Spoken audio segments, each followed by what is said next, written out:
تدني المستوى المعيشي للبعض قد يكون سبب من الأسباب لظاهرة التسول، لكن مش مبرر خالص. كمان الغلاء وارتفاع الأسعار للمواد الأساسية فضلاً عن الكماليات التي أصبحت معدومة بشكل أساسي عند البعض هي تعتبر من الأشياء الأساسية لظهور ظاهرة التسول، ولكن هذا مش مبرر خالص أنه نعلق عليها شماعة الأخطاء وظهور سلبيات وظهور ظواهر غير متواجدة في الشارع اليمني وأصبحت دخيلة بشكل كبير. في ناس تقطعت بهم سبل المعيشة الكريمة وانقطعت أرزاقهم وما بقيش لهم مصدر دخل ثابت، فاتخذوا من التسول كمصدر رزق. وفي ناس برضو اتخذوا من التسول وظيفة ومهنة سهلة جدا، واتخذوها بأكثر من طرق وأكثر من أساليب، ومنها الأشخاص اللي تلاقيهم في مكان يكون لابس لبس مرتب ومهندم ويطلبك بتقرير يكون مع تقرير طبي مثلا، أحيانا يكون مزور أحيانا يكون مش مزور ما تعرفش،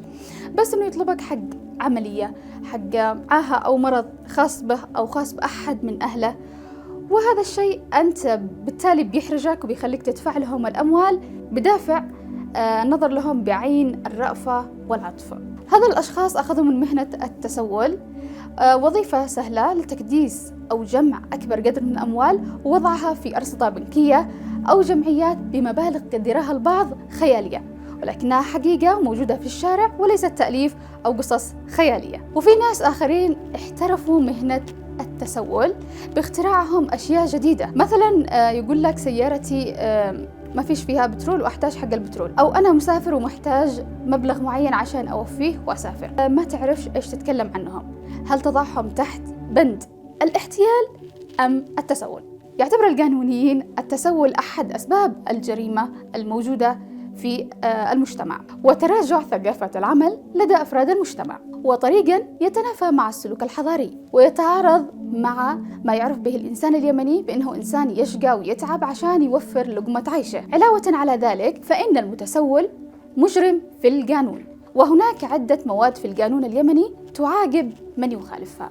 ليش لحد الآن بنواجه هذه الظاهرة بتساهل؟ طيب تعاطفنا مع المتسولين بهذه الدرجة هل بيساهم في تقلص هذه الظاهرة أم بيساهم في انتشارها وكثرة توسعها في الشارع اليمني تحديدا بهذا الانتشار الرهيب؟ وليش نخلي الفقر الشماعة اللي بنعلق عليها كل نتائج الصراعات الحاصلة في المجتمع، وما نحاولش ان احنا نلقى حلول وبدائل للحد من هذه الظاهرة؟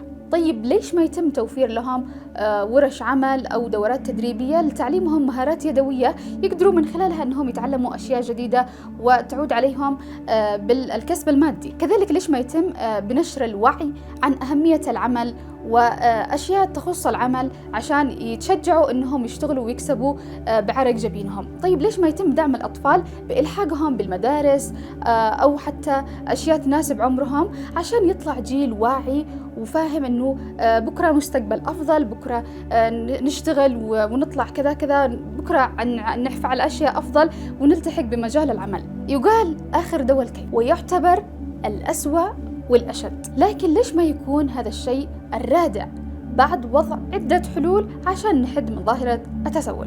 وإنه ليش ما يتم فرض عقوبات على المتسولين بعد أن يتم وضع الحلول اللي ذكرناها مسبقاً؟ طيب هنا تساؤلنا، ليش انتشرت ظاهرة التسول بشكل كبير في الشارع اليمني بدون أن يكون أي رادع لهم، خاصة من يستخدمون الأطفال في هذه الظاهرة؟ ننتظر اقتراحاتكم ووجهات نظركم على صفحات منصات التواصل الاجتماعي الخاصة بنا يمن انفورميشن سنتر.